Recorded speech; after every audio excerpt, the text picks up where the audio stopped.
Dictation number 104. Start. In recent months, we have seen how speculation took place on regard to certain foodstuff and other agricultural commodities. The Reserve Bank bulletins issued recently tell us that lots of money were advanced by a number of scheduled banks in the order to back up the speculative operations and buyings of certain concerns. Similarly, monies had been advanced for speculative purchasing with regard to other commodities.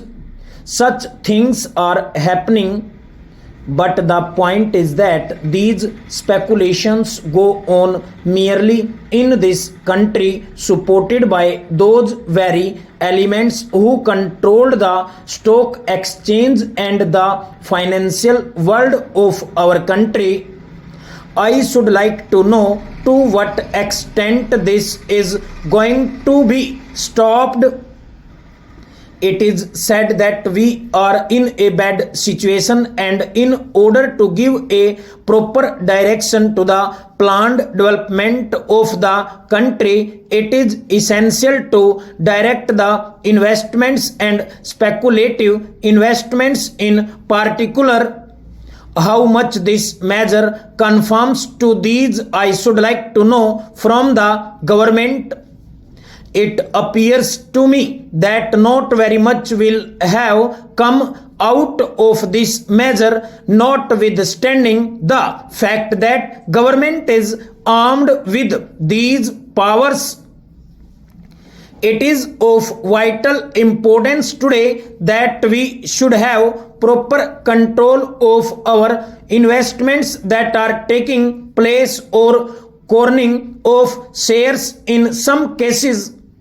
If we are at all serious about the planned development of our economy in general and our industry and commerce in particular, I am afraid the powers that are being taken by the government under this bill are not at all sufficient for ensuring such developments as would enable the government to direct investment and control transfer of shares, etc.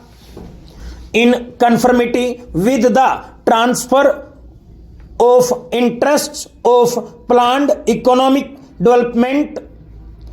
This is what I find from the reading of this bill, and even from hearing the speech that has been delivered by the Honorable Minister. I have also read the other speech he had made in the other house that does not throw much light on the subject. I am not surprised, because when the whole thing was being discussed and mooted by the government, the approach of the government suffered from certain deficiencies. That is to say, they were not so much keen on surprising wholesale the speculative operations as on getting a certain measure of control over them. Today, the time has come for making up one's mind with regard to the speculation business as a whole. This is the most important thing. With regard to investment, it has been said very so and so in those documents that after all a person should have an opportunity of investing his funds, and therefore he should have a chance of going to the market and buying some shares. I can understand it, but what is the protection against his being cheated by certain people who have taken command of the stock exchange? What is the guarantee against that? Blank transfer is there, it is not abolished. Forward trading is there, contract is provided for, it is not abolished. Also, there are other ways and means of cheating the common man. As we find today, the common man goes in for investment. Very genuinely, he goes in the investing because he wants to save some money for bad days. Now, what is the protection in this bill which would save his money?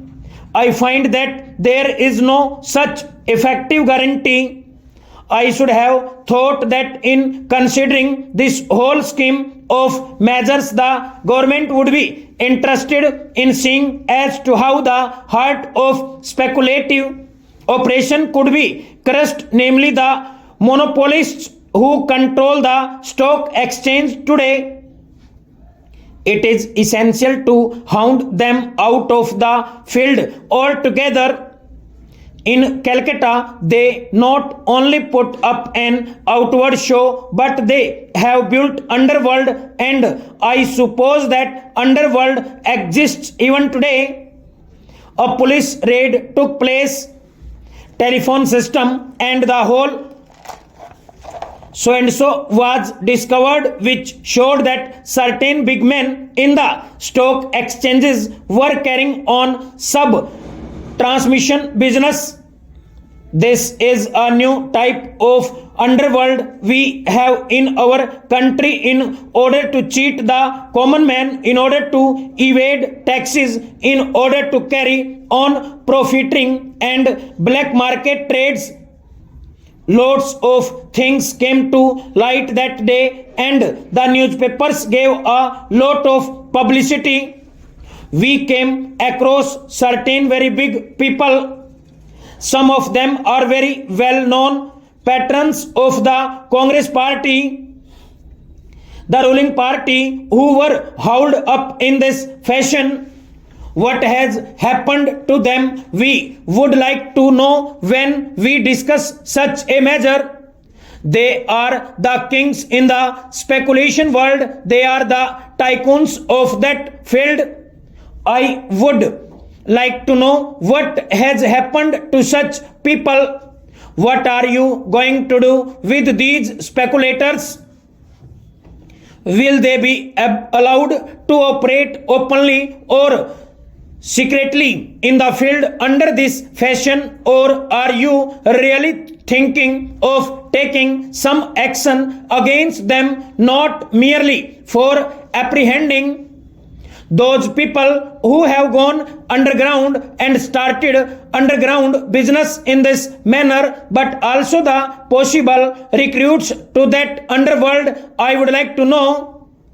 This is what the government should tell us. It is no use trying to bring in all technical questions, explaining one clause after another. This is important, but what we would like to know from the government is how you are going to check these elements who sit on top of the country as far as the stock exchange is concerned. These are very big and powerful people, and they need to be suppressed with a heavy hand in the interests of our economy. I find the Honorable Minister piloting this bill is completely indifferent to that aspect of the matter.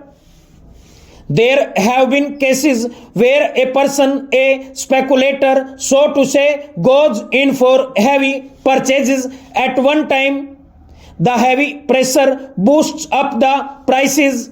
Then he starts selling it, thereby realizing the money he had spent for buying certain shares in the market.